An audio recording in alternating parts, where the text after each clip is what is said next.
సుమన్ టీవీలో మీ personal and business promotions కోసం కింది నెంబర్ కి కాంటాక్ట్ చేయండి. ఏ ఓడైనా సరే ఎన్నికలకు వచ్చి మేము అక్కడ వేసుకుంటాం మేము ఇక్కడ వేసుకుంటాం అంటే మేము రాజకీయంగా పాతేస్తామని చెప్పండి వాళ్ళకి. ఎవరిని కూడా బీసీ వర్గాల మధ్య బీసీ ప్రజల మధ్య కేవలం మధ్యలో గొడవలు సృష్టించి నువ్వు వేరే వాళ్ళు వేరే. నేను ఇంకొక మాట కూడా చెప్తా ఉన్నా, బీసీల గురించి నేను బీసీ జాతీయ కార్యదర్శిగా పనిచేశాను బీజేపీ. వైఎస్ఆర్సీపీ గవర్నమెంట్ అంత అరాచకాలను కూడా ఒక కులం మీద ప్రేమతో ఒక ఐక్యతతో నాకు రాత్రి మాటిచ్చినాను అన్నాడు.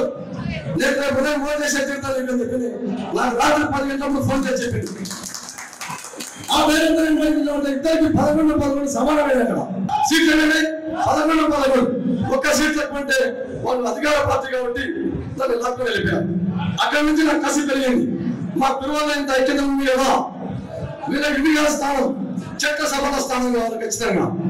400 లక్షల జనాభా కలిగి ఉన్నాము ఈ జిల్లాలో. 400 లక్షల జనాభా కలిగి ఉన్నాము. ఏ రోజు ఒక అసెంబ్లీ స్థానం కానీ ఒక ఎంపీ స్థానం కానీ ఎక్కడ మనం లోచుకోలేకపోతున్నాం.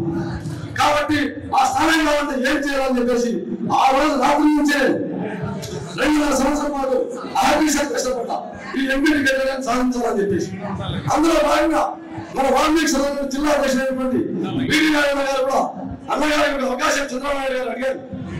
నేను ఈ సభ సాక్షి చెప్తున్నా, వీడి నారాయణ గారు మళ్ళీ ఎవరు పార్లమెంట్ పోగలుగుతారా 3వ అని అడిగితే లేదు సార్ 2 సార్లు పోటీ పెట్టారు, నా తర్వాత కుల బాంధవులు ఉన్నారు, వాళ్ళకి ఒకసారి అవకాశం ఉంటుంది అన్నగారు వాస్తవం చెప్పారు. ఇది చాలా గమనించాల్సిన విషయం. ఎందుకంటే అన్నగారు చెప్పిన తర్వాత ఆ తర్వాత చంద్రబాబు నాయుడు గారు ఒక కొలికి వచ్చి పిల్లల పరిస్థితి ఏముంటుంది, జిల్లాలో పోటీ చేసే స్థాయి ఉందా, వీళ్ళంత కెపాసిటీ ఉందా అని చెప్పేసి మొదలు పెట్టారు.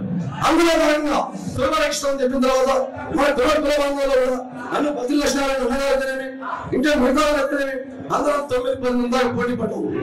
ఏ వేదిక పెట్టుకున్నా కూడా ఏ సభ పెట్టుకున్నా కూడా మన పిల్లలు ఎవరు తెచ్చుకున్నా కూడా మనమంతా ఏకదాని వచ్చి గెలిపించుకోవాలని ఒక ప్రమాణం చేసుకున్నాం.